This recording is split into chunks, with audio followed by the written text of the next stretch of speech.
boa noite para você que está chegando conosco no programa Jogo Aberto, noite de sábado. Você já sabe, né? Quem assiste aqui pela televisão já sabe que é uma tradição.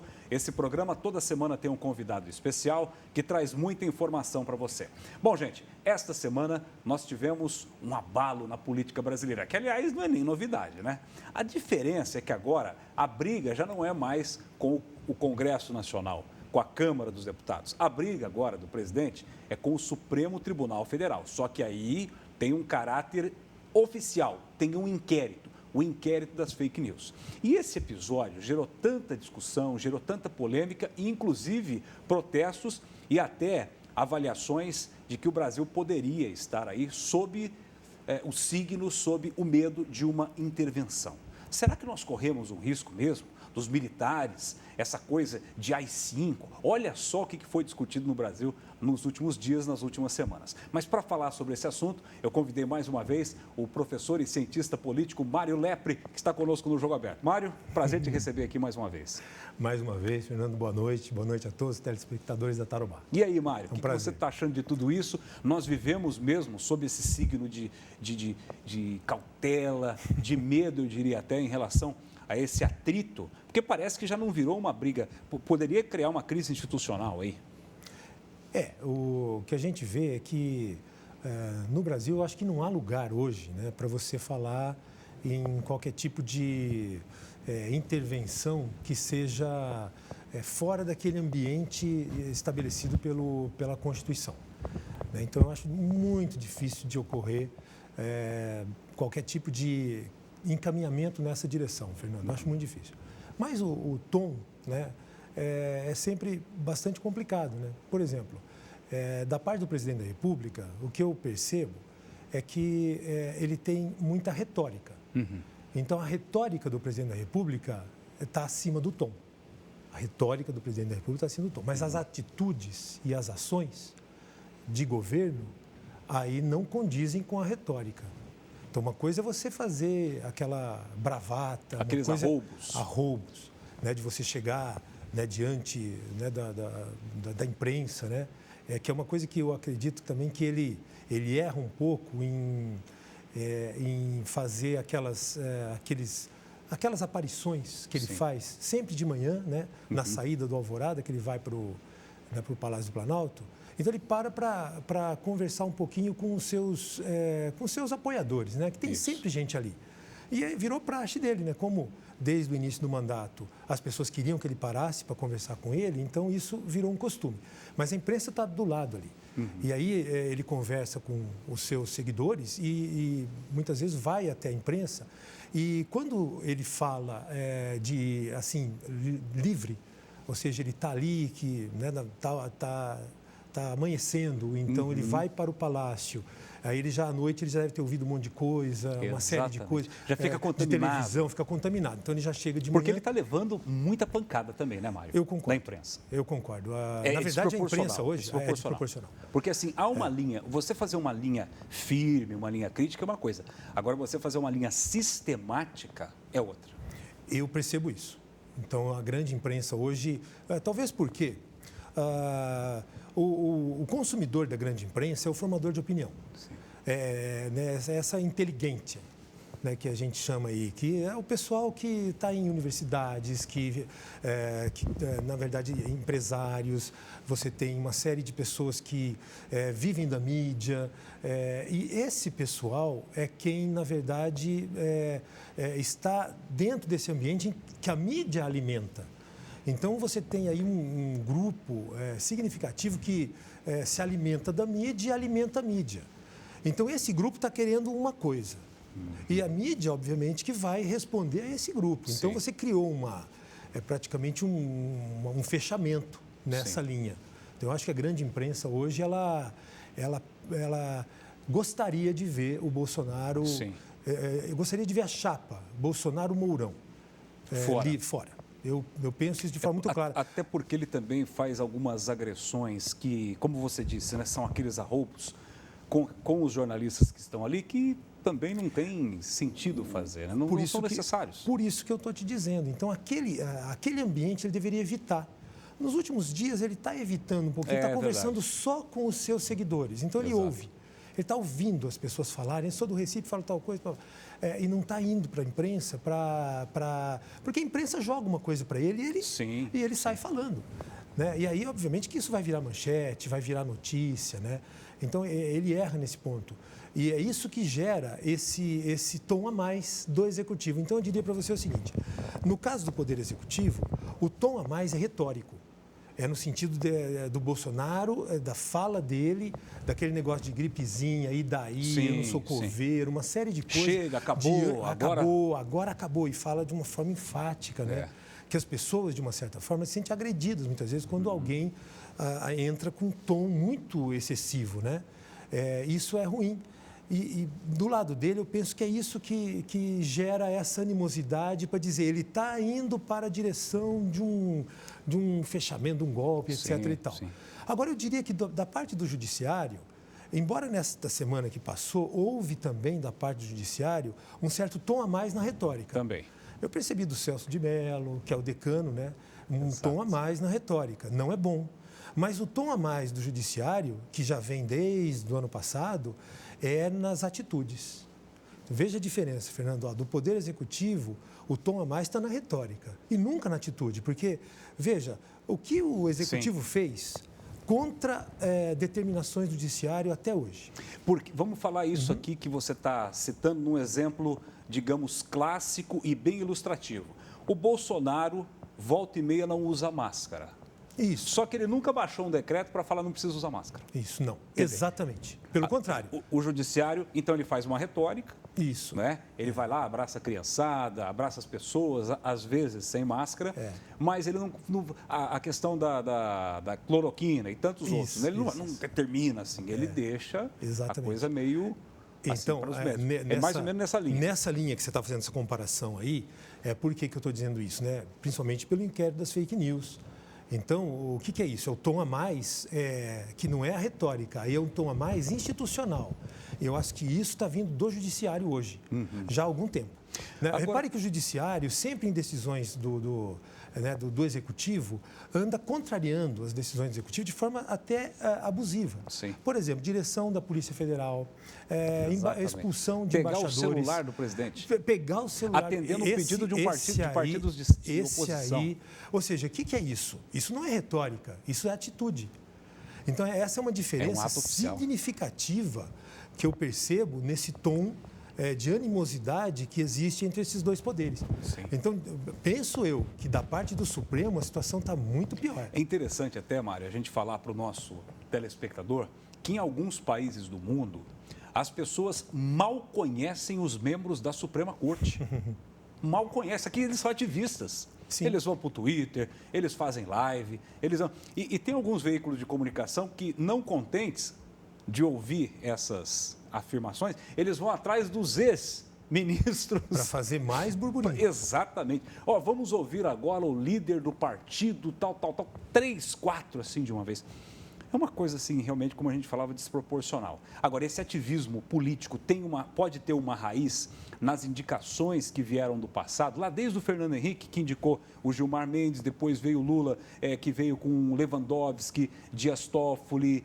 Quer dizer, tem uma atmosfera de esquerda ali no Supremo? Tem uma atmosfera que eu diria assim, desse pessoal que trabalha um pouco mais com aquela ideia de que o judiciário é não só o guardião da Constituição, mas é aquele que interpreta a Constituição e diz como a Constituição tem que ser. Isso. Esse é um problema. Então, ele passa a legislar.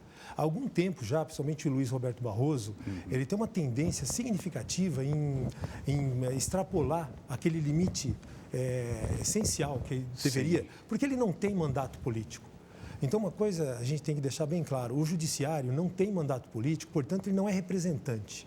Ele não é representante do povo. Exatamente. Então, quem tem que saber se é a favor ou contra o aborto, ou se vai ser aprovada uma descriminalização do aborto, da conduta do aborto, é o legislador. Ah, mas o legislador nunca vai fazer isso. Nunca vai fazer porque o povo talvez não queira. E você não vê o legislativo, nem o senhor Alcolumbre e tampouco o senhor Rodrigo Maia, não é do estilo deles fazer arroubos em relação ao STF, quando o STF entra na seara. Não fazem. Não fazem. Não fazem. O Bolsonaro faz. O Bolsonaro faz. E isso gera essa animosidade. quando você estava falando aí das nomeações, é muito claro isso. Então, há né, esses juízes, eles têm essa visão, né, de um momento mais progressista e etc. e tal. Repare a diferença quando você olha para a Suprema Corte americana. Por que eu digo isso? Porque nos Estados Unidos você tem uma alternância mais clara entre esses progressistas e os conservadores. Certo. E aí há possibilidade de você ter sempre nomeações de progressistas e nomeações de conservadores.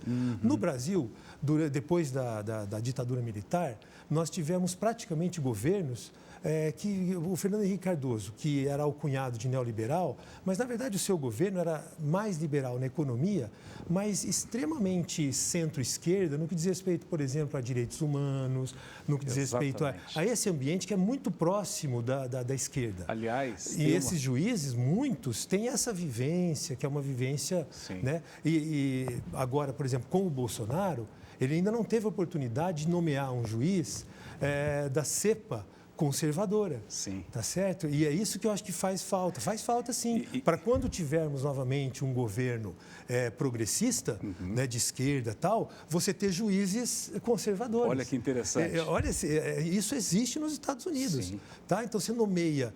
por quê? Porque nos Estados Unidos... Isso estabelece um equilíbrio, né, Mário? Se estabelece um equilíbrio. Então, ouvir os dois lados. Claro, porque nos Estados Unidos você tem democratas, fica 8 anos, você vem republicano, fica 8, de repente 4, né? Porque se perde a reeleição, o Trump agora pode perder a reeleição. E aí você tem um democrata. Exatamente. Então, nomeações da Suprema Corte de democratas, depois volta um republicano. Então, essa alternância já é histórica. No Brasil, depois da ditadura militar, não houve essa alternância. Então, o que acontece é que você tem juízes do Fernando Henrique Cardoso e principalmente do PT. Eu acho que ali é do Sarney, o Celso de Mello, é do Fernando Henrique, o Gilmar Mendes, é do Temer, o Alexandre de Moraes, e o resto é da Dilma Lula. Exatamente. Né? Aliás, tem uma frase do Roberto Jefferson, que não é parâmetro para ninguém, mas ele é um homem que tem 30 anos ou mais, de 40 anos praticamente, de Congresso Nacional. Ele diz o seguinte: a diferença entre a esquerda do Fernando Henrique e a esquerda do Lula é que um bebe vinho francês e o outro bebe pirassununga. Essa é a diferença, ele fala isso. O resto, eles são todos iguais, né? Na política neoliberal, nisso que você falou, algumas políticas assistencialistas, algumas políticas sociais, que algumas deram certo, né? Não podemos nem negar isso, e não é essa a questão. Mas, de fato, há essa permanência aí desse lado, mais dessa tendência mais de centro-esquerda no Brasil. Agora, Mário, talvez vai ficar para o próximo bloco a nossa discussão sobre o Centrão. O Bolsonaro, ele percebeu, será que o apoio popular que ele estava incitando, que ele estava estimulando, que ele estimula o apoio popular dele, né? Ele quer mostrar lá para quem está atacando ele, olha, eu tenho apoio do povo. Isso. Eu tenho apoio do povo. Ele estimula aquela, né? Participação, não me parece que seja engendrada, né? Aquela participação é mais espontânea, aquela que vai para Brasília já há pelo menos umas 8 semanas, né?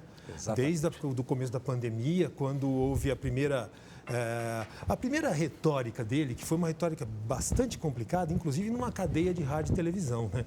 Que foi aquela da gripezinha, do atleta. Exatamente. Aquilo gerou uma animosidade muito grande. Nós estávamos bem num momento em que praticamente o Brasil estava parado, né? Eu acredito que ele não foi assessorado por ninguém naquela fala. Dúvida. Foi ele mesmo, ele e o Carlos Bolsonaro. Na sua mais pura expressão. Exatamente. Essa figura que apareceu naquele vídeo, né, divulgado pelo Celso de Mello, por conta daquele caso do Sérgio Moro, mostra, veja, para essa inteligência, para esse núcleo de pessoas da imprensa, etc. e tal, aquilo foi um desvairo total, e etc. e tal. Aquilo lá é o Bolsonaro falando para o seu eleitor. Então, aquilo lá, o eleitor do Bolsonaro gosta daquilo, adora aquilo. E essa fatia do eleitorado, Fernando, é coisa aí dos seus 30% que está com ele até hoje. Sem dúvida. E ele não perde esse eleitorado, tá certo? Isso aí é uma base, ou seja, ele tem esse piso. Sim. Tá bem? A possibilidade de conquistar, né, o pêndulo, porque o pêndulo, quando você faz agora na internet está lá os 70%, né? Os 70%, né? Porque houve uma pesquisa do Datafolha dizendo que o Bolsonaro está lá com 30%. O que aconteceu foi que houve uma animosidade maior, ou seja, em tempos atrás, a gente tinha os presidentes apoiados também por seus 30%, 40%, nunca passou disso. Sim. E o Bolsonaro está nessa faixa. Então, o Bolsonaro está na faixa de apoio que sempre teve os presidentes. Há estabilidade nesse apoio. E assim, ele sobreviveu a um tiro verdadeiro, ele sobreviveu à força da esquerda brasileira, que é muito forte, vinha do poder por anos e anos, e agora a pandemia. A pandemia que eu acho que foi o momento que se imaginou que ele ia se destruir. Tá certo que ali quando ele foi para a televisão, né, numa cadeia de rádio e televisão, e sustentou aquela ideia, né, de gripezinha, eu sou atleta, não sei o quê. Naquele momento, a lógica seria o governo desmoronar, tá certo? Mas me parece que há uma sustentação que é exatamente de uma ala conservadora da sociedade que entende o quê? Família, religião, estrutura do conservadorismo. O brasileiro é conservador, é verdade. Tá certo? O brasileiro. E outra, uma coisa que o Datafolha não divulga, porque não sei qual é a lógica, né? Eles preferem divulgar a questão das armas. 70% é contra a fala de Bolsonaro sobre as armas. Armar a população. Mas não divulga uma coisa interessante, que é a subida do Bolsonaro na classe baixa. Por que não por que está? Isso não dá ênfase, né? Mas isso é uma coisa. Isso é coisa interessante, sabe por quê? Porque é esse pagamento do Corona Voucher, porque pensa um pouquinho, Fernando, o governo federal não foi omisso na pandemia. Se tem uma coisa que a gente tem que afirmar aqui, porque senão a gente estaria incorrendo numa injustiça, é dizer que o governo federal foi omisso no que diz respeito à pandemia. Não foi. Deu dinheiro para o povo comer mesmo. Ele simplesmente liberou uma série de... FGTS adiantado para aposentados. FGTS não, a aposentadoria. O FGTS que vai liberar, o Corona Voucher, para empresários, uma série de coisas, para não demitir. Então, aquele trabalho que, né, não demita, então... A suspensão e a garantia. Exatamente. A suspensão e a garantia de não demitir. Mário, nós vamos para um rápido intervalo. Daqui a pouco vamos falar sobre o inquérito.